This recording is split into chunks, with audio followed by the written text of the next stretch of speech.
Dampak perilaku remaja yang mengalami kecanduan internet terhadap interaksi sosial. Jumlah pengguna internet di Indonesia mencapai 268,2 juta penduduk. Jumlah ini bertambah sekitar 25,5 juta pengguna dibandingkan tahun lalu. Persentase pengguna internet 56%, 150 juta pengguna internet, dan 150 juta pengguna aktif medsos. Saat emosi, kita akan cenderung mencurahkan isi hati di sosial media. Tapi perlu hati-hati, saat marah kata-kata yang kita gunakan cenderung tidak baik, jadi tenangkan diri dahulu sebelum mengunggah ya. Keseringan main medsos bisa bikin gangguan jiwa ringan. Seperti 1. Narcissistic Personality Disorder atau bisa disingkat NPD. Para penderita NPD biasanya memiliki ciri mengagumi dirinya secara berlebihan, menganggap orang lain tidak lebih baik darinya, selalu ingin menjadi pusat perhatian. Kedua, social climber, selalu ingin tampil mewah guna menaikkan strata sosialnya di dunia maya.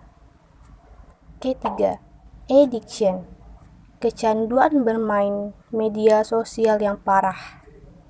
Biasanya, pengidap gangguan kejiwaan ini banyak terjadi pada anak-anak. Keempat, Internet Asperger Syndrome, gangguan kejiwaan di mana seseorang bisa berubah sikap antara di dunia maya dan di dunia nyata. Kelima, fear of missing out, bentuk gangguan kejiwaan pada seseorang di mana ia selalu merasa ingin mengikuti tren di medsos. Keenam, voyeurism, gangguan kejiwaan pada seseorang yang hobi mengintip orang lain.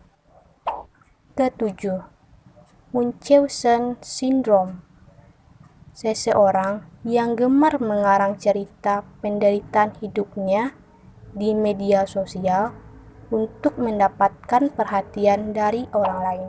Waspadai ciri-ciri anak kecanduan gadget, seperti anak selalu bersama dengan gadgetnya dan tidak tertarik pada hal lain. Ada gejala-gejala semacam pusing, cemas, bingung, merasa tak berenergi ketika terpisah dari gadget. Anak itu mudah marah atau sangat cemas ketika gadget tertinggal, ketika tidak mendapat sinyal, atau ketika baterai habis. Berbohong tentang kegiatan main gadget, misalnya mengatakan baru mulai padahal sudah berjam-jam main. Ciri-ciri anak yang sudah terlanjur kecanduan gadget. Yang pertama, kurang bersosialisasi dengan teman sebayanya. Yang kedua, selalu main gadget dimanapun. Yang ketiga, mengamuk jika tidak diberi gadget. Keempat, tidak suka beraktivitas di luar rumah. 5. Minta pulang saat di luar rumah tanpa gadgetnya. Yang keenam, tidak bisa berhenti main gadget untuk di aktivitas sehari-hari. Positif negatif media sosial di era digital. Kehadiran media sosial di satu sisi memberikan dampak positif dan di sisi lain memberikan dampak negatif. Di sisi positif, media sosial dapat mengakses dan membagikan informasi secara cepat dan mudah. Berkembangnya marketplace, berkembangnya economic sharing resources, semakin masifnya startup bisnis, e-commerce, toko online, ojek online, rental mobil online, rental rumahan, dan sejenisnya. Di sisi negatifnya, yang pertama yaitu munculnya informasi hoax, munculnya informasi keliru, dan munculnya informasi palsu. Efek buruk medsos bagi kesehatan mental. Yang pertama, merasa tak aman dan tak percaya diri. Akan muncul sikap membanding-bandingkan isi postingan dengan kondisi diri sendiri.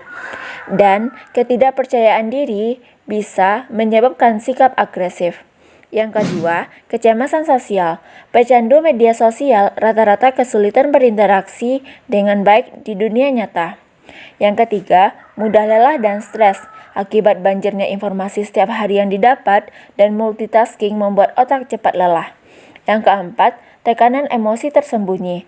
Melarikan diri dari dunia nyata ke dunia maya membuat orang terbiasa hidup dalam penyangkalan dan tekanan emosi. Yang kelima, tekanan sosial dari lingkungan teman dekat. Jika tak update status setiap hari, akan muncul kegelisahan dan kekhawatiran yang berlebihan. Bahagia seharusnya nyata. Kita ganti keintiman percakapan dengan fitur teks, memunculkan citra diri yang kita inginkan, serta memunculkan ilusi kedekatan. Tapi, internet tak akan pernah bisa menggantikan kehampaan akan sesuatu yang nyata. Faktanya, epidemi kesepian dapat membunuh. Ia tak hanya mempengaruhi otak, tapi juga proses transkripsi DNA. Interaksi antar manusia di luar media sosial semestinya yang menentukan kedalaman relasi manusia, bukan sebaliknya. Jadi kesimpulannya adalah seharusnya kita bisa memanfaatkan internet dengan sebaik-baiknya. Gunakanlah gadget kalian dengan sempurna, yang diambil positifnya dan yang negatifnya jangan diambil.